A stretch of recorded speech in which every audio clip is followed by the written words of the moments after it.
আজ আকাশে বাতাসে রঙের মেলা। সবাইকে জানাই শুভ দোল পূর্ণিমার অনেক অনেক শুভেচ্ছা ও ভালোবাসা। আজ আমি আপনাদের করে দেখাচ্ছি হরি স্পেশাল ভুনি খিচুড়ি।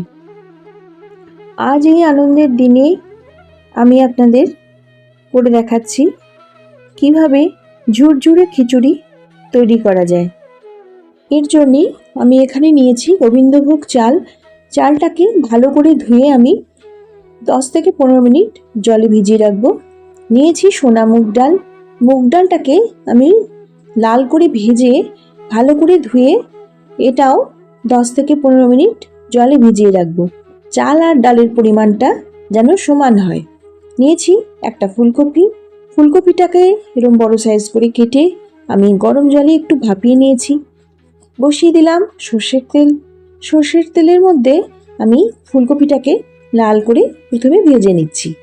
ফুলকপিটা খুব ভালোভাবে লাল করে ভেজে নেব।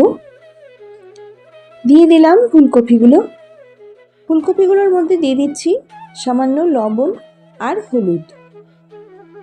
লবণ আর হলুদটা দিয়ে ফুলকপিটা আমি ভালোভাবে ভেজে নেব। একটু সময় নিয়ে গ্যাসের আঁচটা কমিয়ে রেখে ফুলকপিগুলো লাল করে ভেজে নিতে হবে। দেখুন ফুলকপিগুলো আমার ভেজে নেওয়া হয়ে গেছে, এবার তুলে নেব। এবার ফুলকপি ভাজার তেলের মধ্যে আমি দিয়ে দিলাম একটুখানি ঘি। গরম হয়ে গেছে, দিয়ে দিচ্ছি 2টো তেজপাতা, 4টে শুকনো লঙ্কা আর দেব এলাচ, দারচিনি আর লবঙ্গ। এলাচের মুখটা ছাড়িয়ে নিয়েছি। দিয়ে দিলাম ফোড়নটা থেকে খুব সুন্দর ভাজা গন্ধ বেরোলে আমি এর মধ্যে দিয়ে দেব এবারে 5 ফোড়ন।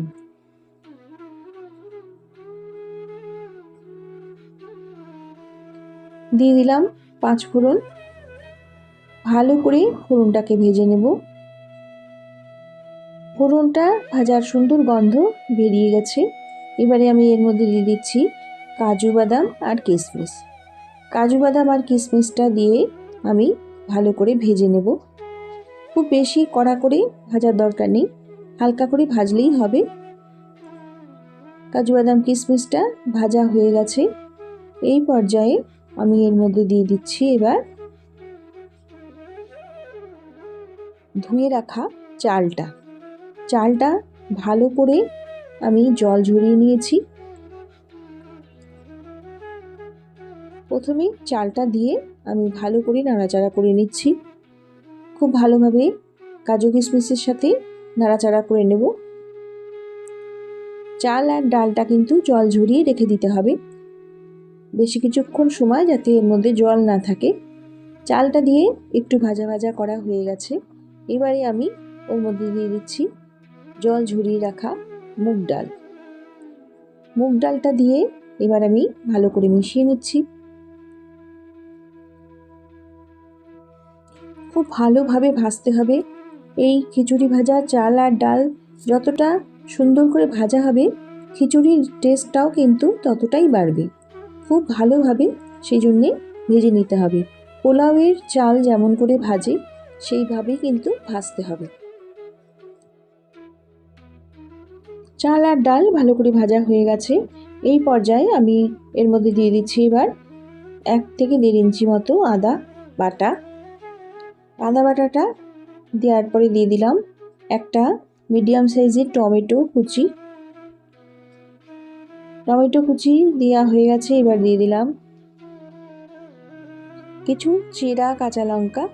ঝালটা আপনারা আপনাদের স্বাদ মতো দেবেন। সব কিছু এবার আমি ভালো করে মিশিয়ে নিচ্ছি। খুব ভালো করে মিশাবো। এই পর্যায়ে এবার আমি এর মধ্যে দিয়ে দিচ্ছি লবণ। পরিমাণ মতো লবণটা দিয়ে দিলাম। এবারে দেব এর মধ্যে আমি হলুদ।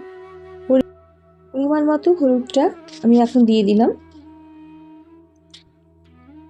দিয়ে দেব এবার ধনের গুঁড়ো, জিরের গুঁড়ো আর লাল লঙ্কার গুঁড়ো।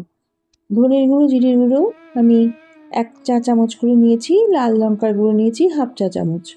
দিয়ে দিলাম ছাড়ানো মটরশুঁটি।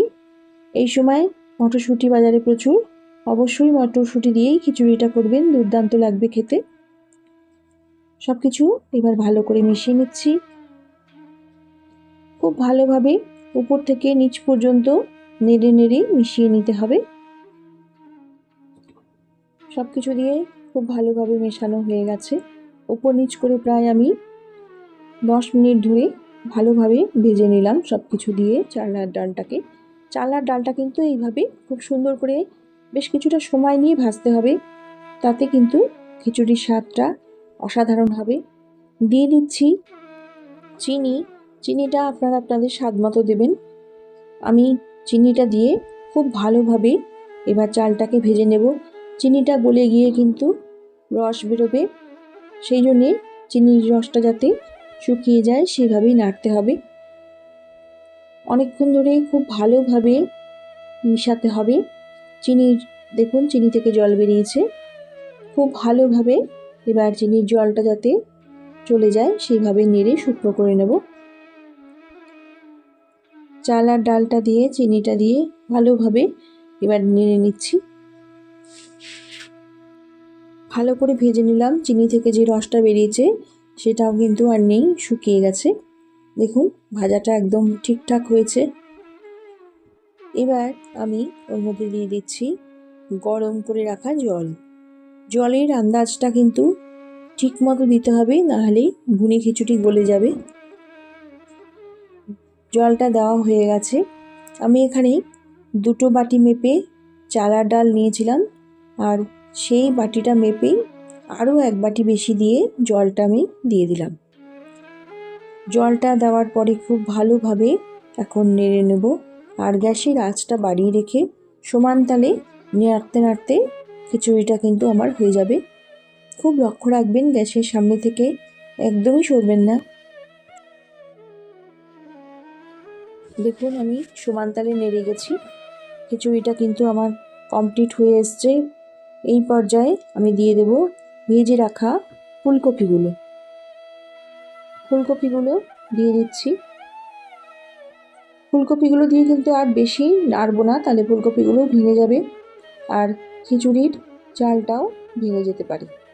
সেই জন্যে ফুলকপিগুলো দিয়ে একটু মিশিয়েই আমি গ্যাসটা এবার অফ করে দেব।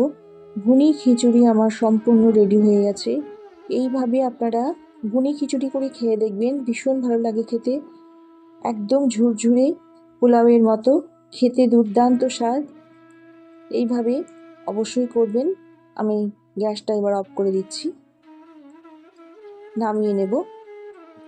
গ্যাসটা অফ করে 5 মিনিটের জন্য আমি একটি ঢাকনা দিয়ে ঢেকে রেখে দেব।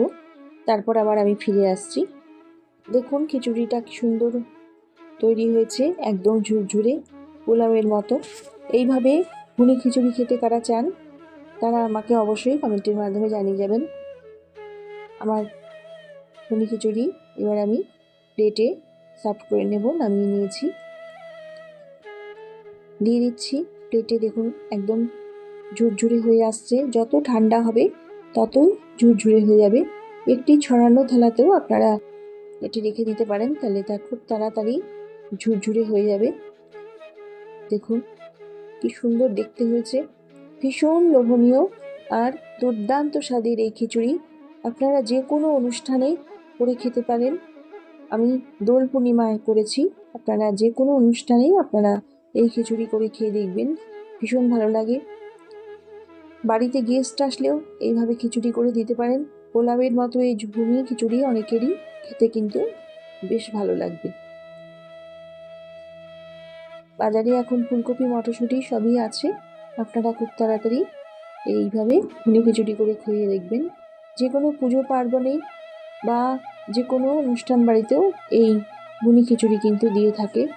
আমার ভুনি খিচুড়িটি যদি আপনাদের ভালো লাগে তবে আপনারা আমার পোস্টে একটি কমেন্ট করে দিয়ে যাবেন।